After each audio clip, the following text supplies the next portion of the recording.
అందరికీ నమస్కారం. తొక్కిసలాట అయితే ఏదైతే జరిగిందో దాని గురించి పాపం వైసీపీ నాయకులు రోజు దాన్ని ఎలాగంటే కనుక ఒక శవ రాజకీయాల కోసం వాడుకోవటానికి పదే పదే దాన్ని శవ రాజకీయాలకు వాడుకోవటానికి వైఎస్ఆర్సీపీ నాయకులు గత 2 రోజుల నుంచి నిన్నటి నుంచి అయితే ప్రయత్నిస్తూనే ఉన్నారు. దీన్ని ఎలా రాజకీయంగా వాడుకుందామా, శవ రాజకీయాలు దొరికినాయి ఎక్కడ లేని విధంగా మనకు శవాలు దొరికినాయి అనకూడదు. కానీ ఈ వైఎస్ఆర్సీపీ పార్టీకి నిజంగా నేను చెప్పిన పేరే కరెక్ట్ అనిపిస్తుంది. ఎక్కడ శవాలు దొరికినా రాబందుల్లా కాకుల్లా పిక్కు తినే పార్టీ అని చెప్పి ఈ మాట అంటానికి కూడా నేను మొహమాటం కూడా పట్టల్లా. వైసీపీ నాయకులకి కార్యకర్తలకి బాధ వేస్తే వేయచ్చేమో, కానీ నేను ఇప్పుడు ఈ మాట అంటానికి కూడా బాధపట్టల్లా. ఈ మధ్యకాలంలో మళ్ళీ మొన్నటిదాకా అరెస్ట్ అయ్యి జైల్లో ఉండొచ్చిన ఒక వ్యక్తి నెత్తిన టోపీ ఒకటి పెట్టుకొని గుండు కొట్టించుకొని వచ్చాడు అనుకుంటా, లేదంటే కనుక జుట్టుకేసిన రింగే ఉన్న పోయిందేమో, నెత్తిన టోపీ పెట్టుకొని తిరుగుతున్నాడు ఒక శాల్తీ. తన పేరు ఏదో ఉందండి, ఇది ఫైళ్ల దొంగ అంటారు ఆయన. మొత్తానికి నెల్లూరు జిల్లాలో ఆయనకున్న పేరు అయితే కనుక ఫైళ్ల దొంగ అండి. మాజీ మంత్రిగా కూడా చేశాడు ఆయన, గతంలో ఫైళ్ల దొంగ. జస్ట్ గుర్తొచ్చింది, కాకాని గోవర్ధన్ రెడ్డి మాట్లాడుతూ అయితే కనుక చాలా నీచంగా మాట్లాడుతున్నాడు. పూర్తి వివరాల్లోకి వెళ్ళబోయే ముందుగా అందరూ ఈ ఛానల్ని సబ్స్క్రైబ్ చేసుకోండి. కంటెంట్ నచ్చితే 10 మందికి షేర్ చేయండి. చంద్రబాబు నాయుడు గారు ఎక్కితేనే అనార్థాలు జరుగుతున్నాయి అన్నట్టు, పాపం జగన్మోహన్ రెడ్డి ఎక్కితే ఎక్కడ ఏం జరగనట్టు, ఆయన సచ్చీలుడు సత్యహరిశ్చంద్రుడు అన్నట్టు, ఆ సత్యహరిశ్చంద్రుడికి నక్షత్రకుడిలాగా తగులుకుంది ఎవరో ఈ కాకాని గోవర్ధన్ రెడ్డి. అంటే నక్షత్రకుడు అంటే కనుక మీకు వేధించే విధానం మాత్రమే గుర్తొచ్చింది, కానీ సత్యహరిశ్చంద్రుడికి మొదటి నుంచి చివరిదాకా తోడుగా ఉంది నక్షత్రకుడు మాత్రమే. ఆయన కష్టాలన్నింటిలోనూ పక్కనే అతుక్కొని ఉన్నాడు. ఆ వ్యక్తే నక్షత్రకుడు. అలా నక్షత్రకుడిలాగా పాపం జగన్మోహన్ రెడ్డి వెంటే ఉండి, జగన్మోహన్ రెడ్డి ఏం చేసినా తానా తందానా అంటూ భజన చేసి ఈరోజు వీళ్ళొచ్చి నీతి కబుర్లు చెబుతున్నారు. ఎవరు? కాకాని గోవర్ధన్ రెడ్డి. పేరు గుర్తుపెట్టుకోండి, సిగ్గుండాలి కాకాని గోవర్ధన్ రెడ్డి, సిగ్గుండాలి. నెల్లూరు కోర్టు హాల్లో దొంగతనం జరిగి ఎవరి ఫైల్సు పోలా.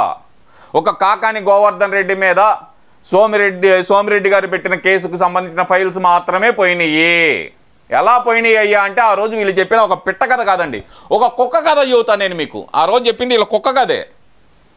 2 దొంగలు కోర్టు హాల్లోకి రాత్రిపూట కోర్టు ఆవరణలోకి ఇనుము దొంగతనానికి వెళ్తే కుక్కలు వెంటబడేసరికి ఏం చేయాలో తెలియక 2వ ఫ్లోర్లో ఉన్న 3వ గదిలో ఉన్న ఎవిడెన్స్ ఉండే బీరువా దగ్గరికి వెళ్ళి అందులో ఉండే కాకాని గోవర్ధన్ రెడ్డి ఫైల్స్ మాత్రమే దొంగలించుకొని వెళ్ళారు. ఇది ఆ రోజు ఈ కాకాని గోవర్ధన్ రెడ్డి అండ్ టీం చెప్పిన కుక్క కదా. పరువు తీశారు కదా. అది మన కాకాని గోవర్ధన్ రెడ్డి మినిస్టర్ అయినా తెల్లారే జరిగిన సంఘటన అండి. అది జనాలు ఎవరు మర్చిపోలా. ఈరోజు కాకాని గోవర్ధన్ రెడ్డి వచ్చి చంద్రబాబు నాయుడు గారిని అంటే, మా దగ్గర 1,00,000 ఉండయి చెప్పటానికి, జగన్మోహన్ రెడ్డి అడుగు పెడితే ఏమైందో చెప్పమంటావా? ముందలేదో వాగుతున్నాడండి కాకాని గోవర్ధన్ రెడ్డి. ఒకసారి ఆయన మాటల్లోనే వింటూ అయితే మనం విశ్లేషణ అయితే మొదలు పెడదాం.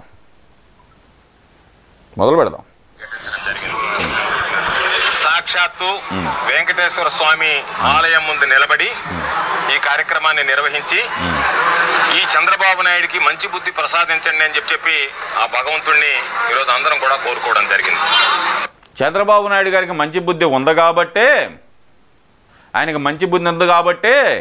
మీరు ఎన్ని తప్పులు చేసినా ఇంకా మీరు అందరూ కులాసాగా బయట తిరిగి నోరు తెరిచి మాట్లాడగలుగుతున్నారు. ఆయనకు మంచి బుద్ధి ఉంది కాబట్టే ఆయన కార్యకర్తలందరినీ ఎక్కడికక్కడ గుప్పెడుతో ఇలా పట్టుకొని వస్తున్నాడు కాబట్టే మీరందరూ నోటికి వచ్చిన ఓగడంతా వాగలుగుతున్నారు. లేదు జగన్మోహన్ రెడ్డి లాగా క్రిమినల్ మైండే గనక చంద్రబాబు నాయుడు గారికి ఉంటే గనక నోరు తెరిచినన్నా ప్రతి ఒక్కళ్ళని, చంద్రబాబు నాయుడు గారి కుటుంబం మీద నోరు తెరిచిన ప్రతి ఒక్కళ్ళని తొక్కిపట్టి నారదీయండి అని ఒక ఆదేశం వచ్చేది. అప్పుడు మీ బ్రతుకులు ఏమయ్యాయి? నువ్వు చెప్పావు చూడు, కుక్క కదా, మీ బతుకు దానికంటే హీనమయ్యేది.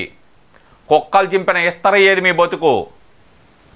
ఈరోజు బయటకు వచ్చి చంద్రబాబు నాయుడు గారికి మంచి బుద్ధి ప్రసాదించాలని చెప్పి వెంకటేశ్వర స్వామిని కోరుకున్నావా? ఆయన వెంకటేశ్వర స్వామి ప్రసాదం, వెంకటేశ్వర స్వామి తిరునామం జాగ్రత్తగా పెట్టుకొని సతీ సమేతంగా వెళ్ళి స్వామివారికి పట్టు వస్త్రాలు సమర్పిస్తారు. ఏ రోజైనా సరే మీ జగన్మోహన్ రెడ్డి సతీ సమేతంగా వెళ్ళాడా? మంచి బుద్ధి రావాల్సింది ఎవరికే? గుడి సెట్ వేసుకున్న గుడి సెట్ ఎదవకా? ఎవరికి రావాలి మంచి బుద్ధి? గుడి సెట్ వేసుకున్న గుడి సెట్ ఎదవకా? లేదు గుడికే వెళ్ళే చంద్రబాబు నాయుడు గారికా? చెప్పు. వెంకటేశ్వర స్వామినే తన దగ్గరికి తెప్పించుకున్నా గుడి సెట్ వేసిన గుడి సెట్ ఎదవకా? లేదు గుడి దగ్గరకే వెళ్ళే చంద్రబాబు నాయుడు గారికా? ఎవరికి రావాలి మంచి బుద్ధి? చెప్పమ్మా కాకాని. నువ్వు ఆగావనుకో మా దగ్గర నుంచి రిటార్ట్లు ఎలానే ఉంటాయి. చాలా జాగ్రత్తగా చెప్తున్నాను నీకు. పద్ధతిగా మాట్లాడితే పద్ధతిగా ఉండిద్ది. లేదంటావా పద్ధతి తప్పితే మా అంత పద్ధతి తప్పిన వాళ్ళు ఎక్కడా ఉండరు. మేము మాట్లాడగలం, చాలా క్లియర్గా చెబుతున్నాం. రోజు ఒక్కసారి చూస్తే ఏ లగ్నాన చంద్రబాబు నాయుడు రాష్ట్రంలో పరిపాలన బాధ్యతలు స్వీకరించాడో, ఏ లగ్నాన ప్రమాణ స్వీకారం చేశాడో, ఏ రోజునైతే పాదం మోపాడో, అశుభాలు అరిష్టాలు తప్ప ప్రజలు ఎక్కడా సంతోషంగా ఉండేటువంటి పరిస్థితి లేదు.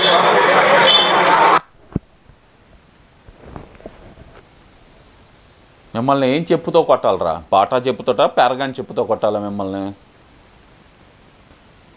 చెప్పండి, మీరే చెప్పండి. మిస్టర్ కాకాని గోవర్ధన్ రెడ్డి, మిమ్మల్ని ఏ చెప్పుతో కొట్టాలో మీరే చెప్పండి నాకు. బాటా చెప్పుతోట, పారగాన్ చెప్పుతోట? నువ్వు ఎక్కావు గద్దె మీద, కుక్క అమ్మడబడింది, నీ కేసు ఫైల్స్ పోయినాయి. జగన్మోహన్ రెడ్డి గద్దె ఎక్కాడు. గద్దె ఎక్కడం కాదులే, ప్రమాణ స్వీకారం తెల్లారి పొద్దున ప్రమాణ స్వీకారం చేస్తాడంటేనే నైట్ స్టేజీ కూలిపోయింది కదయా జగన్మోహన్ రెడ్డి. తెల్లారి పొద్దున ప్రమాణ స్వీకారం, నైట్ స్టేజీ కూలిపోయింది. విపరీతమైన వర్షం, స్టేజీ కూలిపోయింది. మరి ఎవరి పాదం మహిమంటావు అది? కచ్చులూరు బోటు ప్రమాదం, 43 మంది గల్లంతు, అందులో దాదాపు 22 మంది శవాలు కూడా దొరకని పరిస్థితి. కరోనా మహమ్మారి లక్షలాది మందిని పట్టణ పెట్టుకుంది. ఎవరి పాదం మహిమయ్యా? ఎవరి పాదం మహిమ? ఈ లక్షలాది మందిని పట్టణ పెట్టుకునేది ఒక లెక్క అయితే గనక, ఆక్సిజన్ అందించలేక ఇటు గుంటూరులో కానీ, అటు తిరుపతిలో కానీ, అటు విజయవాడ కానీ, వైజాగ్లో కానీ దాదాపు 35 మంది చనిపోయారు. ఎవరి పాదం మహిమ? చెప్పు, ఎవరి పాదం మహిమ? అసలుకి ఎక్కి ఎక్కంగానే అసలు సంగతి మర్చిపోయామండి. జగన్మోహన్ రెడ్డి ఎక్కి ఎక్కంగానే జరిగింది ఎల్జీ పాలిమర్స్ గ్యాస్ లీక్. వందలాది మంది చనిపోయారు ఆ రోజు. వందలాది మంది నిరాశ్రయులయ్యారు. వందలాది మంది క్షతగాత్రులయ్యారు. ఇప్పటికీ తేరుకోలేని పరిస్థితి ఉంది. ఎవరి పాదం మహిమ మిస్టర్ కాకాని గోవర్ధన్ రెడ్డి? జగన్మోహన్ రెడ్డిది కాదా? ఇవన్నీ ఒక ఎత్తు అయితే గనక, ఇవన్నీ ఒక ఎత్తు. కరోనా వచ్చింది, ఇవన్నీ ఒక ఎత్తు అయితే గనక, అరే గేట్లకు గ్రీజ్ పెట్టడం చేతగాక, డ్యాము గేట్లకు గ్రీజ్ పెట్టడం చేతగాక 48 మంది గల్లంతయ్యారు కర్నూలులో. అన్నమయ్య డ్యామ్ కొట్టుకుపోయి కడపలో 48 మంది గల్లంతయ్యారు. ఎవడి పాదం మహిమయా? ఒకటా రెండా చెప్పుకుంటా పోతే ఏది ఎల్జీ పాలిమర్స్, జగన్మోహన్ రెడ్డి అడుగు పెట్టగానే ఎల్జీ పాలిమర్సు బ్లాస్టు, కచ్చులూరు బోటు మునిగింది, కరోనా వచ్చింది, లక్షలాది మంది పోయారు. ఇక్కడికి వస్తే కనుక ఆక్సిజన్ అందించలేక 35 మందిని చంపేశాడు. జగన్మోహన్ రెడ్డి ఇవన్నీ చేసింది. ఇంకో పక్కన చూస్తే కనుక అన్నమయ్య డ్యాము తెగ్గొట్టాడు, 48 మందిని చంపేశాడు. ఎవడి పాదం మహిమ? ఒకటా రెండో చెప్పుకుంటా పోతే నోరు మంచిదైతే ఊరు మంచిది అవుతుంది. మిస్టర్ కాకాని గోవర్ధన్ రెడ్డి, జరిగింది తొక్కిసలాట జరిగింది. అసలు ప్రైవేట్ ఆలయానికి సంబంధించింది అది. దానికి రాష్ట్ర ప్రభుత్వానికి ఎలాంటి సంబంధం లేదు. కానీ రాష్ట్ర ప్రభుత్వం వాళ్ళకి ఎక్స్గ్రేషియా చెల్లిస్తుంది. అలాగే చూస్తే కనుక ఇంకోసారి ఇలాంటి సంఘటనలు జరగకుండా ప్రైవేట్ ఆలయాలు ఎక్కడెక్కడ ఉన్నాయో కనుక్కోండి అంటూ ఒక కమిటీ అయితే ఏర్పాటు చేయడం జరిగింది. చంద్రబాబు నాయుడు గారు లండన్ నుంచి రాగానే ఆ నివేదిక వస్తుంది. ఆ నివేదిక రాగానే ఆ ప్రైవేట్ ఆలయాల మీద ఎలాంటి చర్యలు తీసుకోవాలో మొత్తం అయితే గనక చేస్తారు. మీలాగా గాలికి వదిలేయలేదే. ఎవడి పాదం మహిమ అంటావా, లగ్నం మహిమ అంటావా? జగన్మోహన్ రెడ్డి ప్రమాణ స్వీకారం చేస్తున్న రోజే స్టేజీ కూలిపోయింది. ఎల్జీ పాలిమర్స్లో వందలాది మంది ఇబ్బంది పడ్డారు, పదుల సంఖ్యలో చనిపోయారు.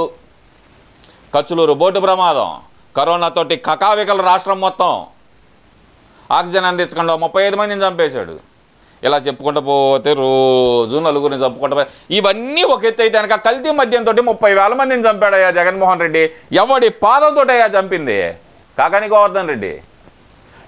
పిచ్చి నాటకాలు వేస్తే కనుక జగన్మోహన్ రెడ్డి అడుగుపెట్టిన కాంచి జగన్మోహన్ రెడ్డి దిగిపోయేదాకా జరిగిన రోడ్డు ప్రమాదాలు కానీ, జరిగిన ఎక్కడైనా సరే ఏదైనా ప్రమాదాలు కానీ, ఏదైనా సరే మొత్తం మీద లక్షలాది మందిని పొట్టన పెట్టుకున్న జగన్మోహన్ రెడ్డి నీకు అంతగా ఆయనది రుచి అయితే కనుక విత్ సాల్ట్ పెప్పరు ఎత్తుతాడు. ఆ ఇల్లు ఆ పని చేసుకో. చంద్రబాబు నాయుడు జోలికి వచ్చావనుకో, చాలా క్లియర్గా చూస్తున్నావు, చంద్రబాబు నాయుడు గారి జోలికి వచ్చావనుకో నీది నెల్లూరులో ఏదైతే నెల్లూరు కోర్టులో పోయినా వద్దులే, పద్దాకులు అదే మాట అంటే ఏడుతున్నావు కానీ